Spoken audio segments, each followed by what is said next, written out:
Hello and welcome to the RatNest podcast, episode number 82, with me and Jim. It's Hey, what's up? What up, bro? Dude, you know what's up. I know what's up. What do you know what's up? I don't know what's up. It's... How do we put it? You want to just break it? We just break it right off the bat? Jim's moving. I'm moving. And that means RatNest podcast is going on a little bit of a hiatus. A little hiatus. And if there's opportunity to do stuff, we're obviously going to keep doing it. That's right. You know, But for a while. You know, when we first started the podcast, it was really to help promote RatNest Sticker Co. and the art curatorship that Matt was doing, and personally, I feel like this has done exactly that. It's helped you grow. It's helped RatNest grow and become like the brand that it is, and I think it's time for both of us to step forward. You know what I mean? This has served a really good purpose, and we're able to. I'm able to confidently say I can move on and to my next steps and not leave anything wanting in the podcast. Oh, dude. Well, since we started off on this note and we just dropped that right away, thank you for helping me out with everything, man, from day one with this shit. And I don't know. Thank you for being a friend. Straight up, bro. It's been an honor working with you and getting to hang out with all the people, and we met some cool ass people along the way, man. It's a trip. People I never would have been able to, or never would have had the opportunity to meet if it wasn't for the podcast and for RatNest. So I thank you for doing what you do, man. Just so everyone knows, RatNest is staying. Just the podcast is going on hiatus. But real RatNest Sticker Co. That's sticking around. That's life, bro. Yeah, we're gonna figure out. I guess I'm gonna figure out how to go to version 3.0. Version 3.0. You know, there's the inception of RatNest. RatNest, as we've done it for the last couple of years with the podcast and everything, and then this year I kind of changed it up and I focused more on doing pop-ups instead of just worrying about online sales. Mm-hmm. So that was like a little transition. A little extra 2.0. So now, yeah, that's 2.0 plus, and then now 3.0, I'm going to figure out how to balance everything, get RatNest equilibrium restored. You know, that's one thing I think is super apropos right now. Like, we always have artists in here and we talk about what it is that makes them tick and what it is that makes their artwork and why they do it, you know? And the one thing that everybody kind of hints at, but no, we haven't really dove into, is the business side of art and actually being involved in your business as an artist. You know what I mean? And there is a lot of creativity that goes into running a business or branding yourself as the market. You know what I mean? And that, I don't know, in my opinion, that is an art unto itself, is to be able to create a business and out of something that you're creating. I've thought about this before because we do talk to a lot of people that are their own businesses, because their business is their art, that's what they do. I think some of the disconnect comes from, if you're on a platform to talk about your art and we're talking about your art, like, it's going to be more focused on that instead of the business side of it. Yeah. So it's like, if, you know, an artist comes in and we're like, well, let's look at the back end of things, or, you know, behind the scenes and back of house as far as the business side goes. In their minds, at least in my mind, if someone asked me that, I'd be like, that's a way less interesting conversation. Right, and that's why we haven't dove into it, for sure. But given my current situation of the only reason I'm leaving is to go try and start a new business with a friend. It's like, I'm trying to find the creativity in this. So that No, I know. I think that there's something to be said. Is like, business is art in that sense. It's and art is a business. If you want to be successful in it, yeah, you could be a painter, you could do whatever you're going to do artistically, but if no one's there to see it, if there's no exposure, market for it, yeah, then what is it?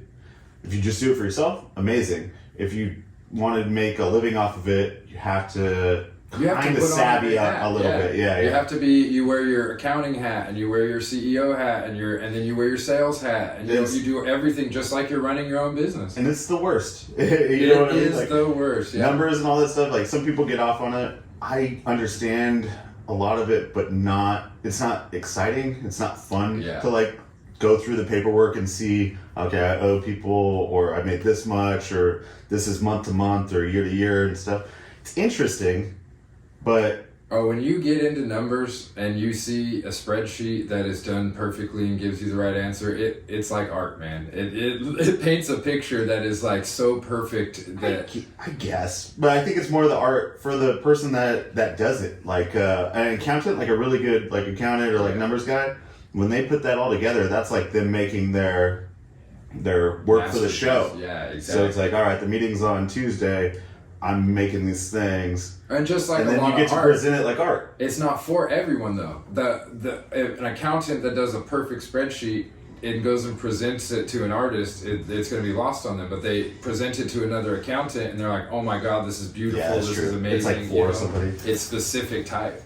Yeah. So not to say that business isn't art, but we don't talk about the business side a lot of it. You know what I mean? Yeah. There's a lot of creativity that goes into it. I think running your own business it forces you to be creative, because you have to think about, okay, my customer needs this or my client needs this. How do I provide that for them and make sure that they're happy? You're constantly being flexible. You're constantly moving around to make sure that you're fulfilling the market, and making sure that you're growing. And it's a constant like reevaluation. You know what I mean? Adapting, changing, getting feedback from the client, which is like a big thing. So like painters and stuff who paint for themselves or do their own illustration, or they have a brand that is themselves, is one thing to put it out there. But when you're working for a client, that's a whole different, game. You go back and forth a lot. You have to figure out how to like meet them in the middle, figure out their needs, and then once you start working on what they like, their aesthetic is. Right, yeah. Because people want the same thing but done 3 different ways. Mm-hmm. So it is interesting, and it all overlaps. And I think most artists should view themselves as a small business. And, the sole proprietorship, they should think of it that way, because now every dollar that goes into creating your art, you begin to recognize how much it costs. Every dollar you make from it, you begin to see it in a different light. You begin to market yourself differently, because you're working in your business and not just, I should probably get on Instagram. It's like, no, I have a schedule now for work, and this is my work. See, there's my problem. I don't know. I maybe romanticize it a little bit too much, and I'm just like, I just do what I do, and when I do it, when I want to do it. You know what I'm saying? And like, but if you start with that mentality of every dollar counts and every day counts, and you really keep full track of everything, it's not only an art, it's a science, Yeah. And then there's numbers to rely on, because you can look back, and if you keep good records, you can see, well, this is this and that. And thankfully, websites and the internet provides analytics and stuff that's like built in. Analytics. No. Analytics? No. Analytics is my new lipstick link. Little plug for the new it's makeup be line. Cherry red. It's really nice. We call it analypsticks, but you get the idea. I shorten it up. But analytics is what I meant to say. You're right. Thanks, Dick. I had to point that out. I'm so glad you did, because you use big words sometimes, and I don't know if you're using them right. I know, but that's the beauty of using big words if other people don't know them. Dude, that's so funny. No, I think for the most part, like, you use all your words right. It's just funny to hear, like, editing episodes or looking back on past episodes, and both of us do weird shit. Saying weird sentences and like we don't know what to say to someone we don't know. It's like the first conversation, and then my mind will think of a question, and I'll start talking, and then I have to figure out how to catch up with the question. So I just end up saying statements for 8 sentences. Yeah. And then they're always like, yep. You'll do the same shit. Like, you'll say a question, and then you'll say a bunch of statements, and then you'll be like, so what I'm asking, and then you'll say the question again. Like, it's funny. We both have our shitty interviewing skills. Our insecurities. Like, are they actually going to understand what I'm trying to say? Dude, that's so fucking funny. Yeah, I told Hank this one time. I was like, I don't really listen to them after we do them, because I don't want to know how bad it stuff. is. Yeah. Yes. So if people like it, and obviously we edit them up to a certain degree, and we do listen back on certain conversations and things. But for the most part, if there's nothing that needs to be edited out, I'm not going back to like spend the time listening to the full hour, because I just had that conversation and I don't want to know how dumb I sound to that person. Yeah, for sure. Or how many times I say, it's just amazing, man. You really good work. Really good job. It is funny, dude. We kiss a lot of ass. Yeah, it makes it fun though. No, it's great. I think if I was on something, especially a lot of people we talk to, we've had, I'd say more than a dozen, maybe 2 dozen. I don't know what the exact numbers are, but people that have never done a podcast before, right, or had an hour-long conversation on the spot with someone they don't know about themselves. Right. Yeah. And it's not quite an interview. We ask questions, but it's also a conversation, Yeah. And so some people react to that, or can strive on that situation a little better than others. Mm-hmm. But it is funny because we're all just trying to figure it out. Yeah, and we've learned, I know for a fact, we've gotten better from the episode 1 to right now. I know I can... I don't know. I've gotten better at active listening. Like, rather than just waiting for my turn to speak, I actually try and listen. And I think I got worse at that. I feel like they'll have like a whole thing they're on, and then I just interrupt and like, so what about this? Yeah. Sometimes we have to do that, though. Jesus. That's funny, man. It's been fun though, dude. Like learning everything, like you said, meeting all the cool ass people that we've met along the way. Like getting to learn about so many different processes of art, and like how people are inspired, why they do what they do on such a conversational level. It's been fun. I literally feel like I get to know these people because we talk to them for an hour and like we talk about family, we talk about friends, to talk about cities, you know what I mean? And that's like what you need to do to get to know someone. Yeah. So I feel like I know a whole bunch of people now that I never would have known before. And 99.9% of them are awesome, like in the sense of they didn't have any, what's the word I'm looking for? Not high hopes, but like they didn't have any expectation, like a high expectation of what this was going to do for them or for us or whatever. It's just fun to do. And then once you go through that with somebody, then you're buds. And then, Instagram messages and whatever. It's just like you're friends now. Yeah. Yeah, it's awesome. Yeah, dude. Well, that's like Bahula, Nick Bahula. Shout out, Nick.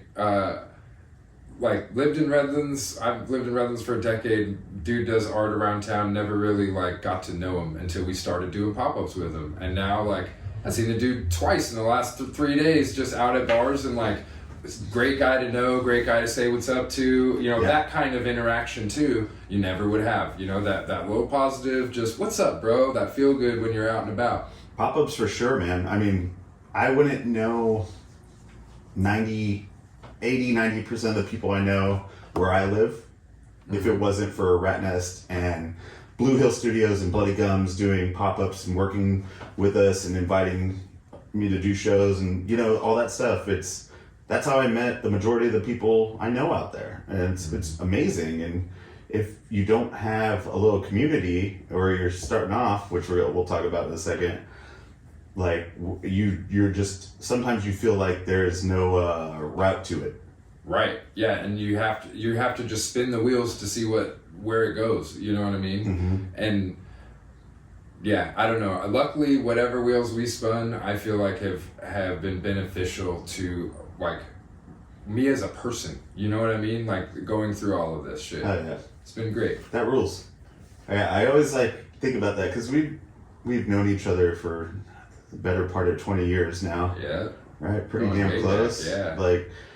But me and you working so tightly together in the last couple of years doing this, you start to be like, am I bugging the other person? Right, I'll be like, hey man, can you edit that shit, or can you send me this, or how'd that audio, did you do this? Right. And it's all it's almost like asking favors, even though they're not favors.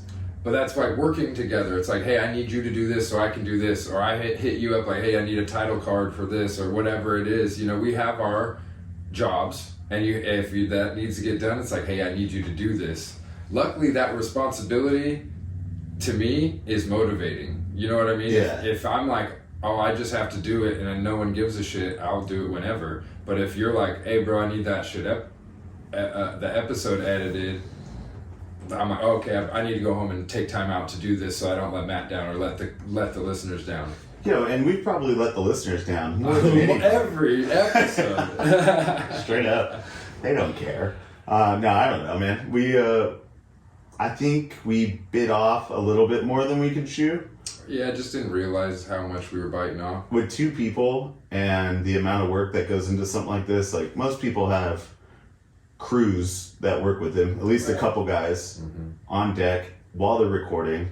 Audio engineer, video editor, all that stuff. And we played the roles of all those parts. All of them. And so, we've had our hiccups where like the video would go out or the audio wasn't like what it could have been or whatever, but there's no way of really knowing when we just hit play and start record or hit record and start talking, Yeah, then you get the end of it and you're like, well shit, I didn't realize this cut off halfway through. Yeah. But that's what you live and learn. So it's been great. And thanks for everyone that is listening to this. Yeah, seriously. You guys you make it worth it. So like the few little comments we get, they're like, dang, I like this. That shit makes me feel so good too. It's cool, man, because, on YouTube and stuff, it's like people can search for an artist or a musician or whoever, but on our level, it's not like you're going to get 100 hits when you type in someone like an underground artist name or something. You'll get like a couple videos on YouTube or something that's related to that, but to have someone be able to be like, oh, I listened to a whole hour conversation with this person, thanks to you guys, that shit ruled or whatever. It was really nice, man. Hell yeah. So yeah, it's been great, man. I don't know, we're just lucky. We're lucky to have the friends we have and to call in favors, or not even favors, just like asks, and people respond and they're happy to do it. Together in symbiosis, yeah. It doesn't even come to like, you scratch my back, I'll scratch yours. It's like, how can I help? You know, everybody's been so down for it. Everybody over at Bloody Gums is just awesome, willing to help out. Everybody that we work with, really. Dude, and the like guys like Exist and 2Mex and Bluebird and everyone, just all the hip hop heads too, man. It's a community though. It really is. Guys you've never met, and the homies from years ago that would be like, yeah, we're down. Let's go. Why not? And everyone has such a great attitude. It's such a fun thing to do, man. I'm gonna miss doing it. And we can still do them remotely if we get some reason to. You know what I mean? It doesn't have to be done. We'll go on the back burner, but like I didn't personally. This is my episode to be able to like reminisce and like be like senioritis sad boy about leaving to another state and not being able to come and hang out with Matt every week. All right, hold up. Before we get into the next segment of this where we talk about why this is no more, can you get 2 cups so I don't have to walk around you? Let's have a little sip of whisker from Jay Riley, since we never... Shout out Jay Riley, local distillery here in Redlands. The only people that ever talked about giving us money to do this podcast. And it never got to that point. But he was willing. It was there. It was on the table. He was a fun interview too. And the only reason it didn't get there is because we're going to be, taking a little hiatus right now. So, in the spirit of that, let's drink some of their whiskey. Let's enjoy ourselves. Here, let's have this one. Okay, is that your shit? Yeah. You like that one? Yeah. What is this about? Bourbon? That's the cast strength bourbon. Let's go, kid. So, yeah, man. Shout out Jay Riley. Shout out Jay Riley. Nice dude. If you'd like to listen to that episode, look for Jay Riley Distillery on the RatNest podcast. I think it's like 60 something or 70. 60, yeah, it's really cool. We go over there's a distilling and we just got lit that day too. We sure did. Dude was just like, oh, here, take this one, it's bigger. Oh, great. I want the smaller one. Cheers. Cheers, man. To RatNest. Love you, bro. Love you, bro.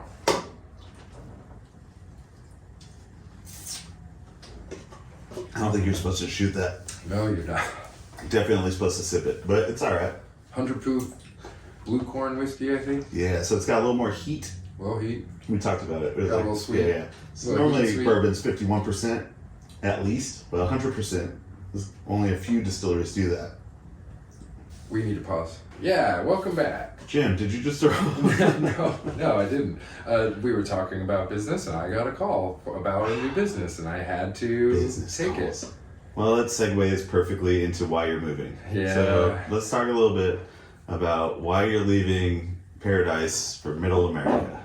You know, I would not have chosen it for myself. I've been putting in a lot of roots here in Redlands, enjoying making my life here, and just got a buddy of mine called. He lives out in the middle of the country. What about your buddy here, dude?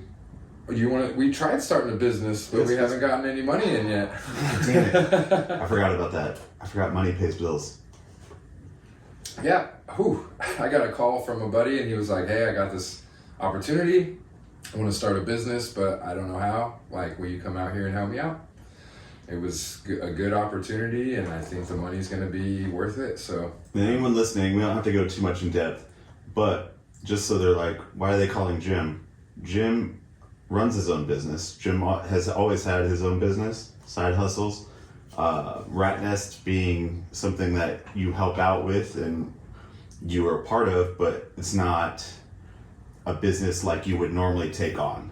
This was fun for me. This was like RatNest was fun for me. Like we didn't have to. Honestly, we should have done it a little bit more like a legit business, at least as far as our scheduling. But we got our scheduling in. We knew what we needed to do, and just let it run in autopilot. There was really no books to handle. There was really no like need for anything for me to do, at least, except just be a part of it to help like structure it, and give you a hand. No, yeah, but you're way better at the business side of things. Like we said earlier, like looking at numbers and that kind of art, or like that kind of I don't know, just that skill. Yeah. That skill set to like look at things and be like, all right, this is like what we could do.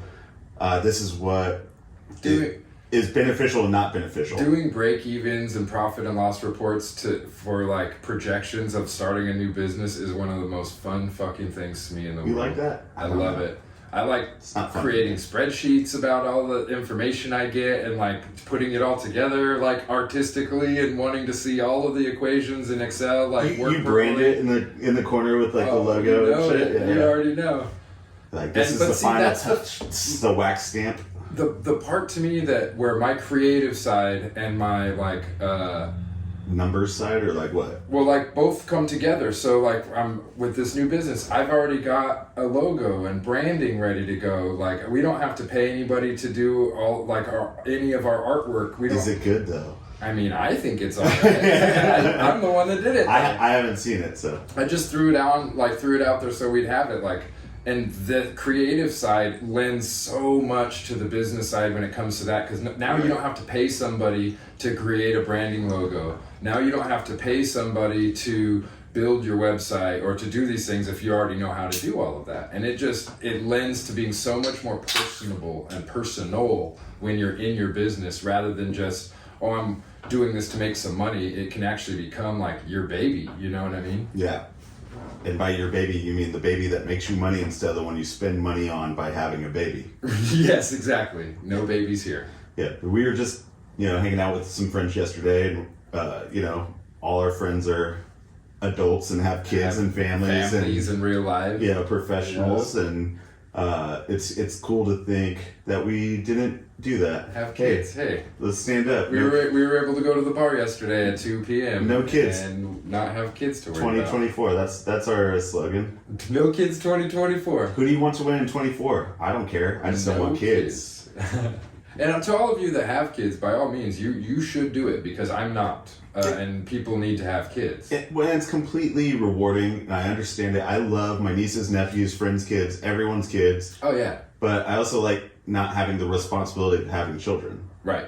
So, it's just selfishness. For sure. Dude, I'm a very responsible person when it comes to my like duties and things, but I am also extremely selfish, and I do what I want most of the time. Yeah. And I can't do that if I have a kid. There's only been maybe 2 times I've been mad at you for doing what you want. Mm.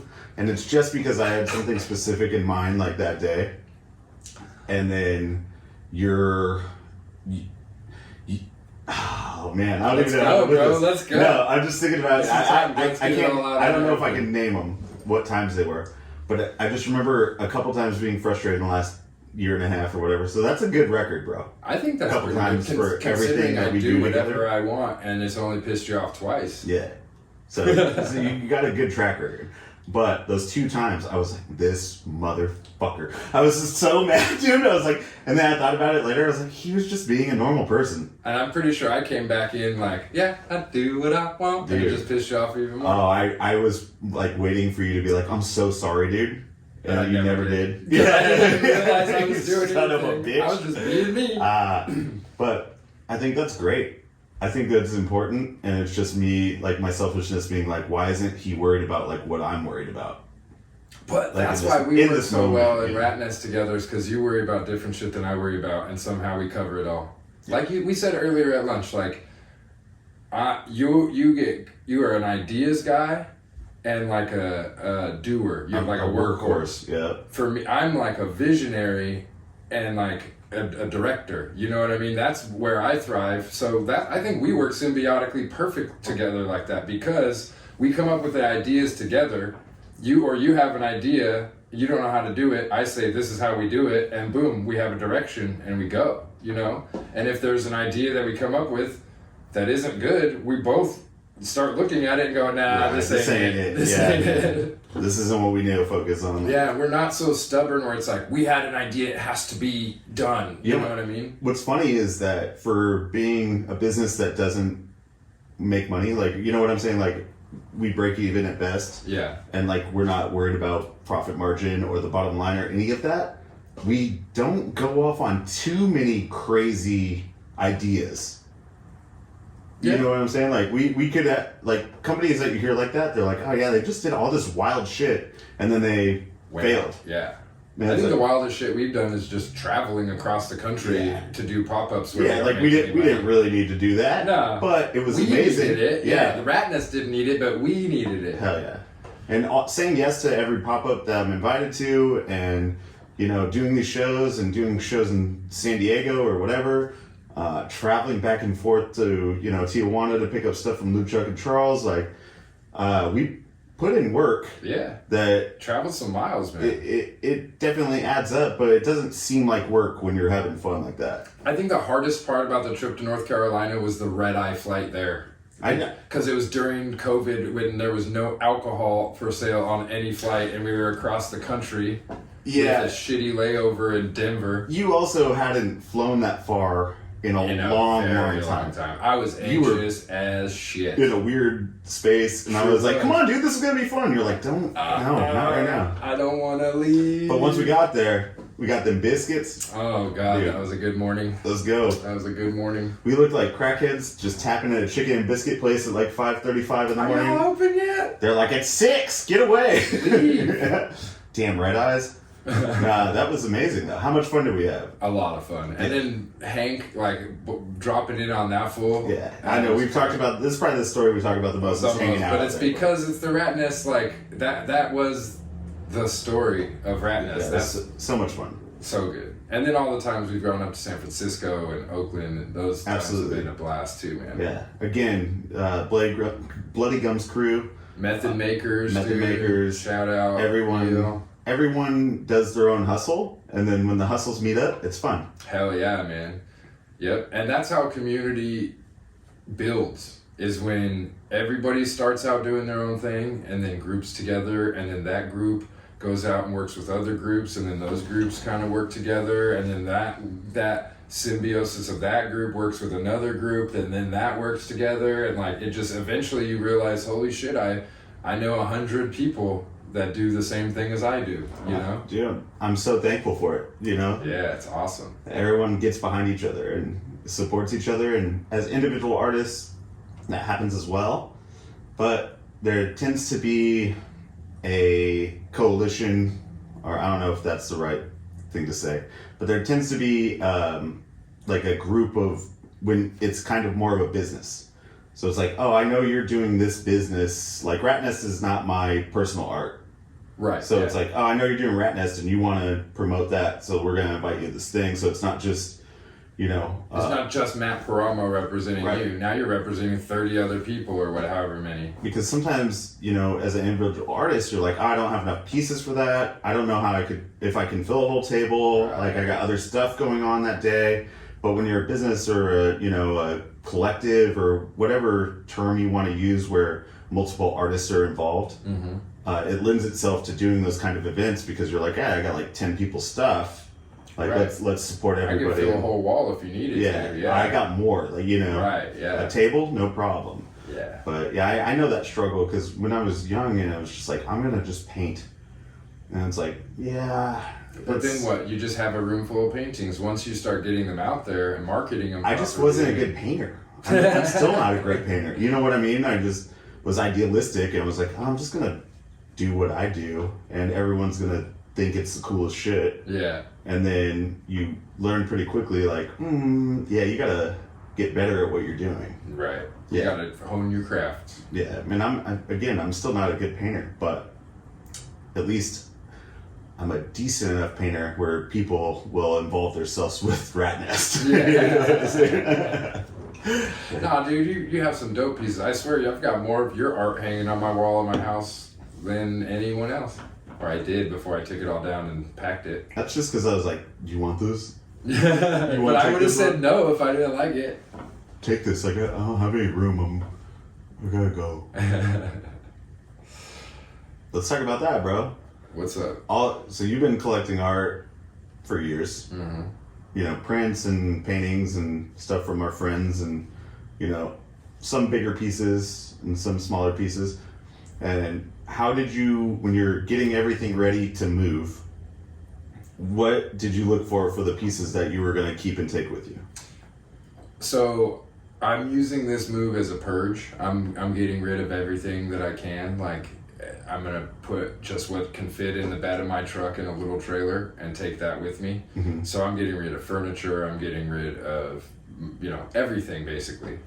The only things I said I'm taking with me are my musical instruments, my art, and that's basically it. You know what I mean? That's all. Like everything else I can get new when I get out there, like even pots and pans, kitchen cookware, like all of that stuff. I can go buy new stuff of that when I get out there. When you need it to. Whenever I need it. I don't need to stress myself out about getting a U-Haul and towing my truck and doing all of this stuff to get all of my stuff out there. All I need is the stuff that I care about, and that's my art and my guitars. So as far as art goes, I've said I'm taking everything, basically. Yeah. The only problem is the frames. Like, I have some big pieces. I've got a lot of stuff that's just full wall size, damn near. You know what I mean? And those frames won't fit safely. And I basically figured if I'm going to put them, just throw them in the bed of the truck, they're going to get broken and I'll have to get rid of them anyway.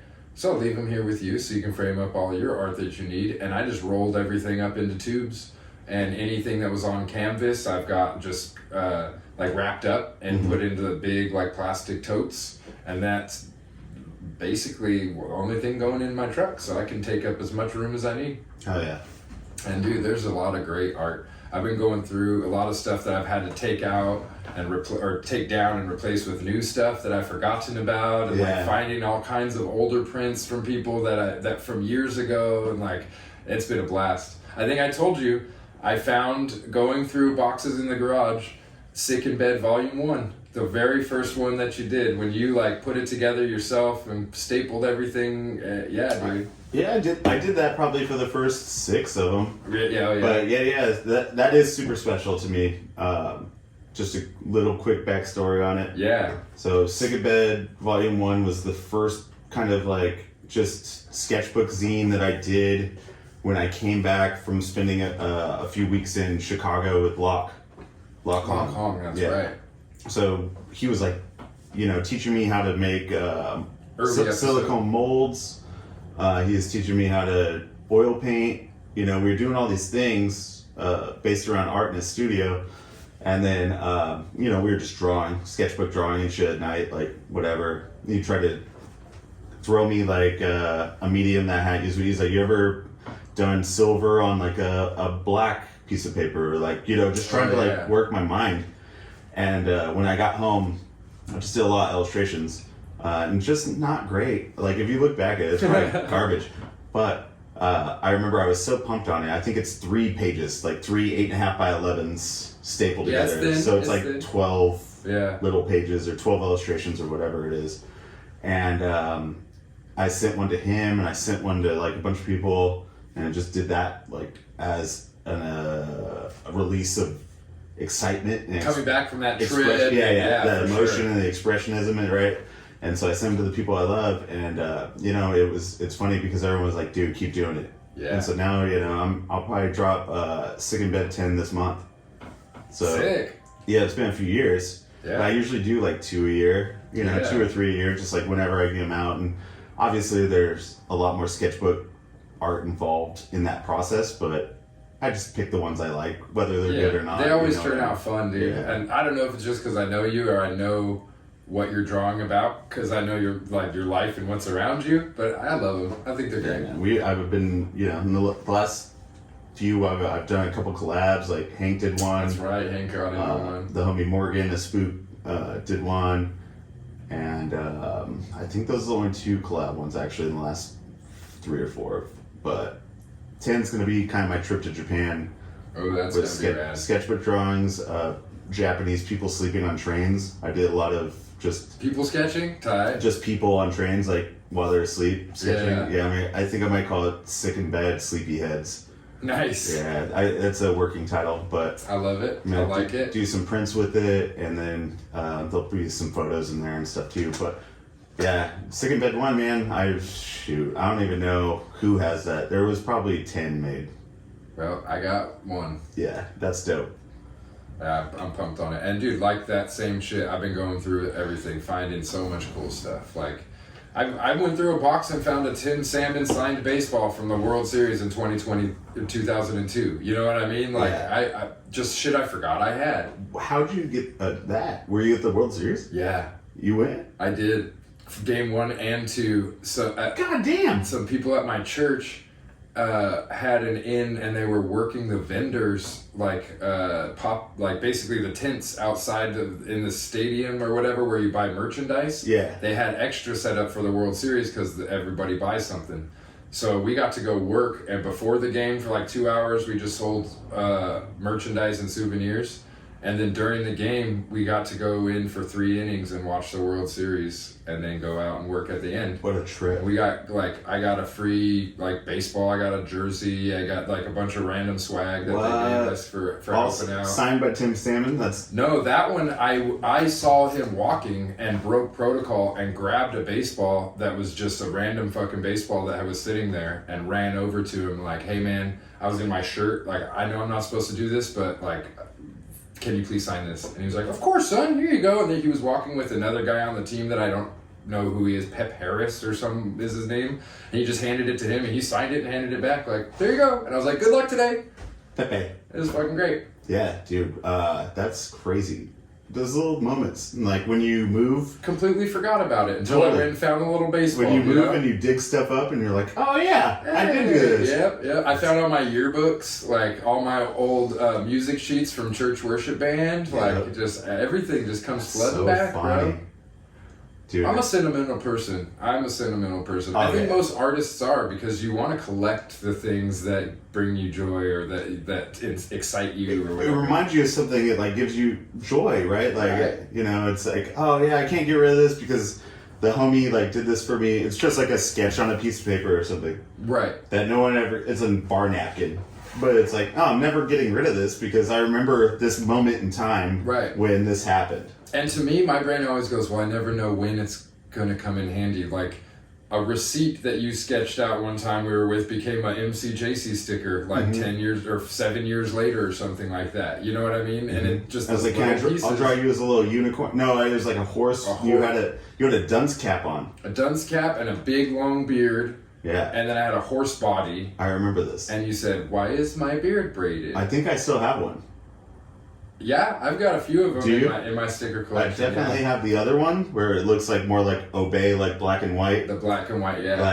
It almost looks like a mugshot. The mugshot, yeah. Yeah.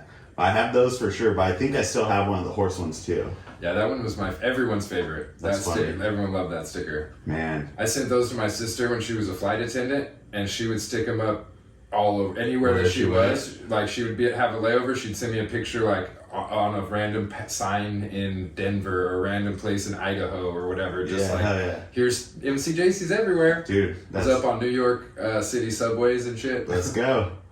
I actually brought a stack of stickers for you for that reason. So when you're moving and traveling out, you can rep. Woo! Bless you.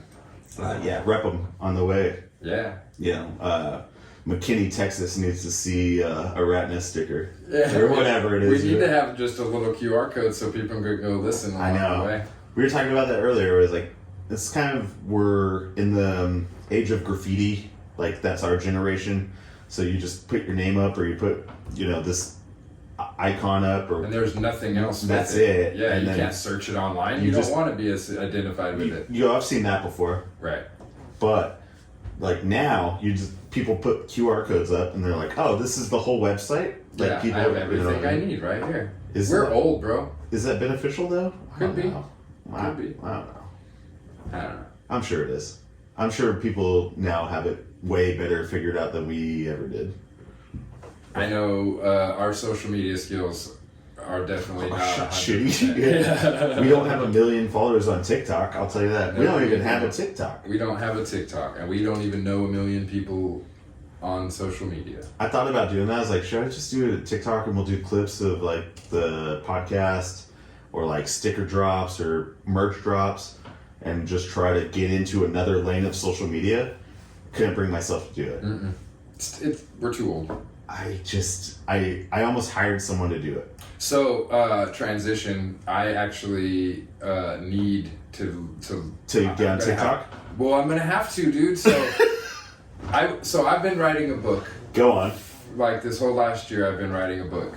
And I'm finally in like my 3rd edit phase, and getting through to where it's actually like ready to be published. And basically I'm to the point where I'm looking into self-publish or go with a traditional publisher.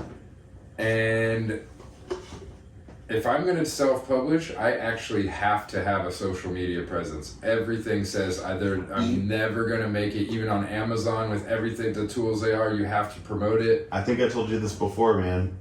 Like, once you're at that point, you have to get, even if it's an underground indie publisher, they're going to have so many ties. To start from ground one, where, like, you know what I mean? Like, level 1, it's like with comics. I'm like, these guys are internationally known. Like, this shit is dope. Like, everyone's buying it. And companies are like, who are you? Right. You have to go with someone that has the established platform. It's the smart way to do it. And with everything I got going on, I think I'm going to have to. So if anyone's listening and you are a book representative, like a author rep or a book publisher, or can help me in any way figure this out better, holler at your boy. And also, I'm sure we'll have copies available through RatNest at some point. Whatever. Absolutely. As soon as it's published, I'm going to get them printed. They'll be on RatNest. And then I'm also going to probably shamelessly plug it on all the RatNest social media and my own for a long time. So please just be on the lookout for it. Enjoy it. You're going to love it. Let's not be confusing in the sense that Jim is not leaving to write his book. He's working on writing a book. He's leaving to start a company with some friends of ours. Right. So it's 2 different endeavors. I always got a few irons in the fire, baby. Yeah, baby. You know. We saying baby now, baby? Because I love that, baby. I love that, baby. Yeah. Shout out Parks and Rec. John Ralphio, dude. One of the best characters on TV, man. So Him and his sister, I could watch a show of them two just going wild, but I could only watch 5 minutes at a time. Jane Slate is on point. She's very good at emotional acting. I just watched a movie with her, and it was like satirical and sad, but funny, and it just made me feel. I was just like, dude, Jane Slate rules. Works. Yeah. Like, somebody that's not like a deep, like a Hallmark actress or actor, you know what I mean? They're just being themselves, and you still get that emotional like draw. It was almost like nothing different than the character she played on Parks and Recs, but just better shot, and like the conversation was more, I guess, a little more like dramatic than comedic. Sure. But her whole like physical acting thing is kind of adds a comedic element to even like a deeper element to it. Dude, yeah, she rules. Strong. We went off topic right there, but yeah. That's so funny. This is a great last episode. Well, not last. Well, let's not call it the last episode. Let's just call it the episode 82. Episode 82. It's a great episode 82, right? It's a great episode 82. I think that's 82. Yeah, I believe so. DJ Criminal was 81. Yeah, and CGAC was 80. Yeah. I believe. Or Shithouse Mouse. Oh yeah, that's right. Hey, y'all go listen to the CGAC episode. We had a blast doing that one and talking with CGAC. If you haven't listened to it, I think you'll have a blast listening to it as well. Hell yeah. We should start doing little 30-second promos for episodes and then posting them. Because that sounded good. I like that. That sounded really good. We finally figured it out on the last one, bro. We're like, hey, this episode's sponsored by. That's into like some real shit. Oh man. Oh, whoops. What a crazy experience though, man. It's been fun. It's been fun, dude. It's been a blast. I wish we would have set up like phone calls so we could do like 5-minute phone calls with artists right now and just let them tell us how great we are. Call someone on your phone. My phone's recording us right now. I'll call someone on mine then. Yeah, do it. I'll find someone. But I was gonna say like Nate Garcia, kid. He's breaking it, like breakout talent, right? Yeah. He's an amazing artist, illustrator, right? Everything. I mean, remember his paintings? Like, I don't think people know that he was just like already amazing like artist before he started doing comics. That one that he did of Dottie that you have at your house, love it. So awesome. Love it. You know, he's doing character pictures at the zoo. He had high school artwork that was presented at not Madison Square Garden, but it was like one of those big. It was a Grand Ole Opry House. What was it? It was something like that though. It's gonna drive me crazy. Nate. We know it's a big deal. But that was like episode 7. Right. And he was just like, oh yeah, I thought you and Jim hated each other. I was like, I love you, Nate. Like, you're already the homie. Anyone that's listening, RatNest Season 2 will be out very soon. It has an interview with Nick Garcia in it. Oh, sick. Yeah, but I've been dragging on that for about 8 months now. You know, it's because you're not acting like it's a business, bro. You're just letting it be whatever you want it to be. I had some shit go down, bruh. All right, I forgot. You went to Japan and Hawaii for a whole month. That wasn't it. My grandmother died. Oh, come on. I'm sorry. At the beginning of the year, and I got this is real. Let's get real. I got very, very like depressed, and I didn't realize it. And I put everything on the back burner in my life, right? Like, I just couldn't complete tasks. Yeah. I could not finish. Baby. I'm just getting there now. And you know what 9 months later, bro. Is the only thing that'll bring you out of depression, or the best way to get out of depression, in my opinion, is to do stuff that like fulfills you. But you just can't do it. Well, it's impossible to even pick out a paintbrush or like even put one foot in front of the other. I think it's weird for me because it's the thing that I was putting focus on at the time that it was happening. So you associated with that. I put that project back here. And I was doing pop-ups, I was doing, was still doing art shows and doing all this stuff. And, published printing comics. Those were distractions, but this was part of the thing that I was supposed to be doing was part of like, I have to like come to terms with that. Yeah.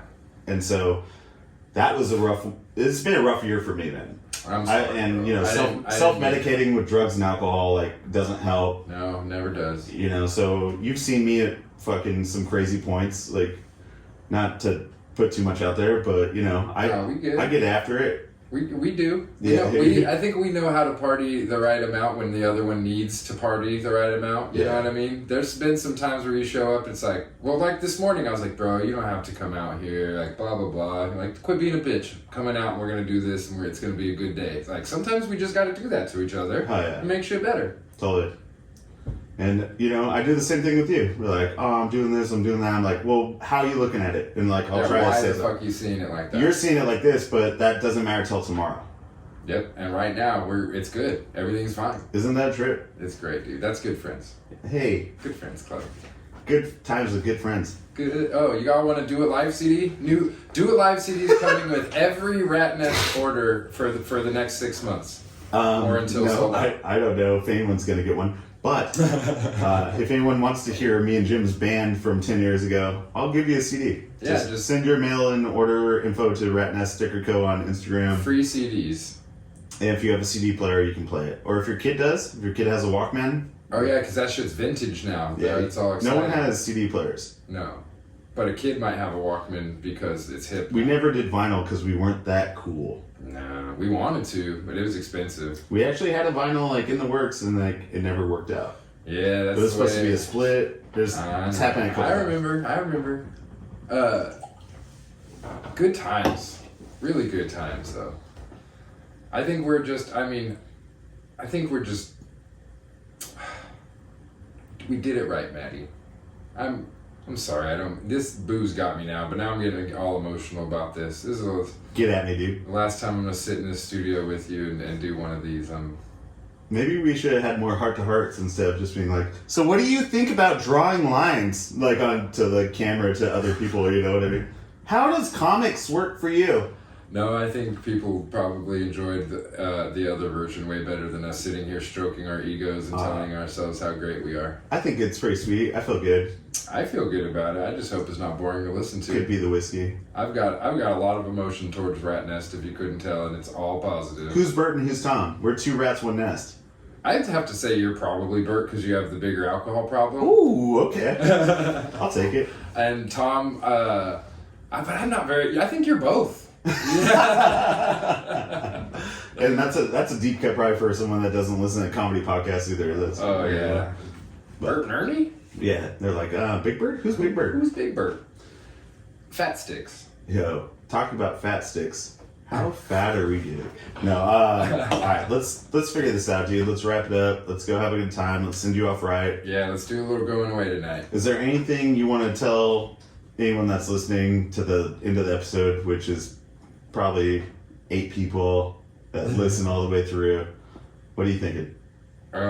Thank you for listening. If you've listened all the way through on this one, you've probably listened to a few other episodes, so appreciate that. This has been like the best artistic experience of my life, man. Like it's been unique in ways that I never could have thought, and it's all because people listening and people cared and wanted more and like commented and asked and sent artists our way, you know. It all worked because of the whole community, and that's beautiful to me.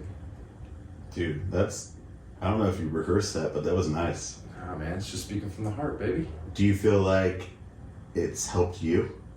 Oh, like absolutely. Not the people that you've talked to, but No, just like I having said, to do this? It helped me learn how to be an active listener rather than just waiting for my turn to talk. It taught me like how to read people when they're uncomfortable and need a little bit more coaxing to get an answer out of them, or like if I can just let somebody go and they can talk about whatever they want, they need less corralling, you know. It taught me a lot about communication. Is it adult debate team?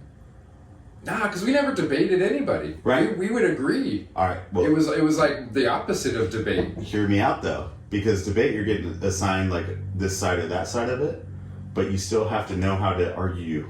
Like you still have to know how to talk, right?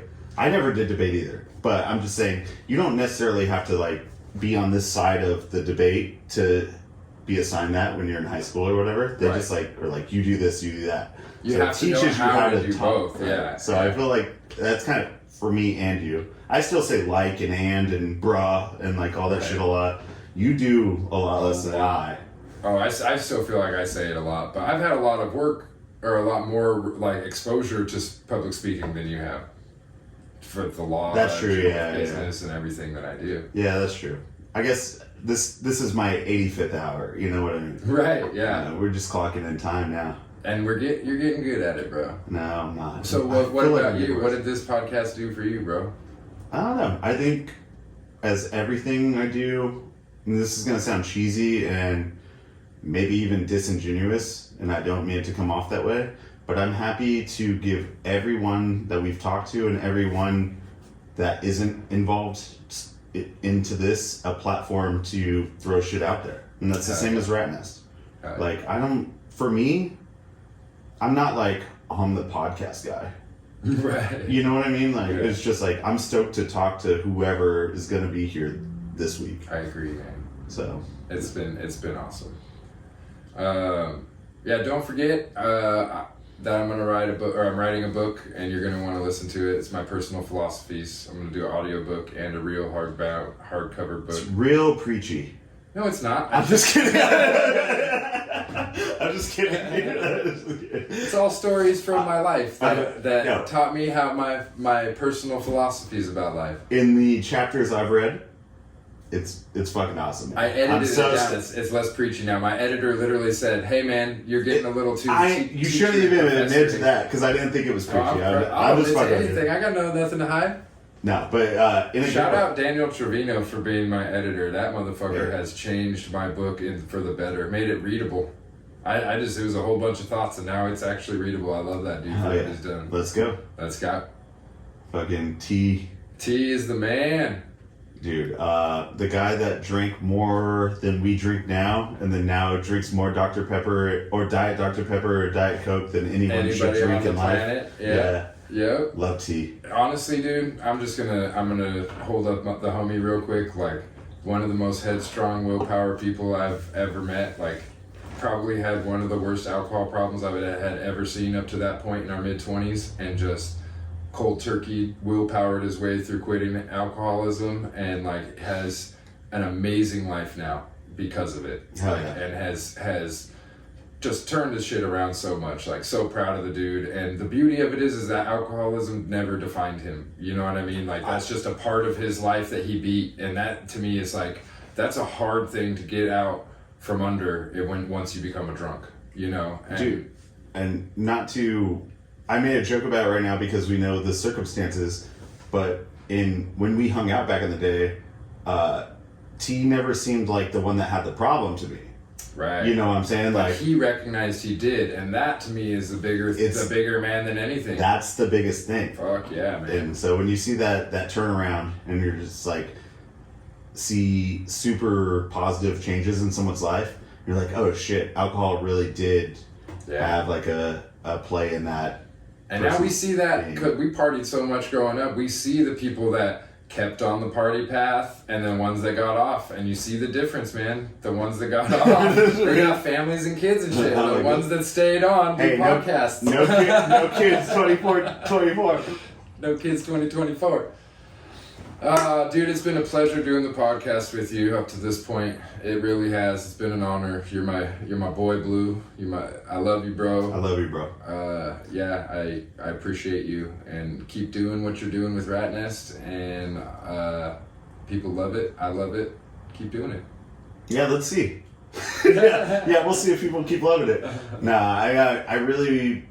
I'm changing the focus to be more focused. Let's put it that way.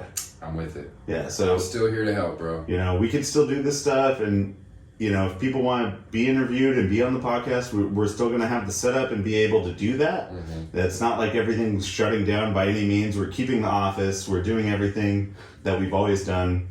It'll be a little bit more on my hands than it was yours. Right. I'm having to set down a lot of it to be able to go do what I do, but I'm not mad at you, bro. Appreciate you. Yeah, and trust, if and when things settle back down and we get time and we get a back stock of new artists to interview as well, we'll be back. Yeah. This ain't goodbye, it's until next time.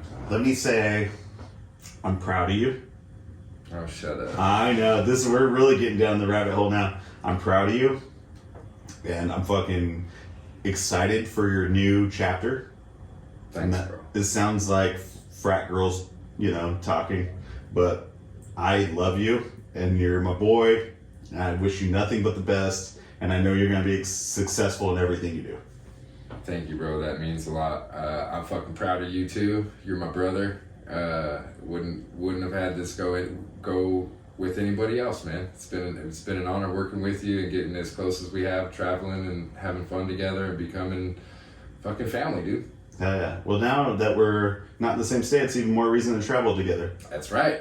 I get out there, we go around, We're gonna open some ramen spots and pizza spots and Mexican spots in Oklahoma. There you go.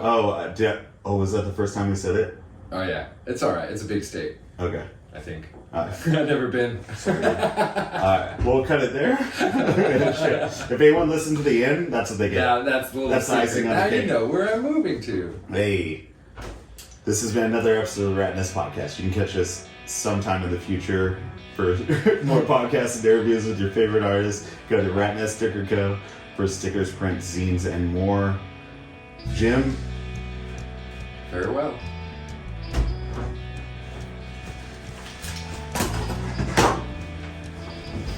let's go, my guy. Come here. Get it. Come here.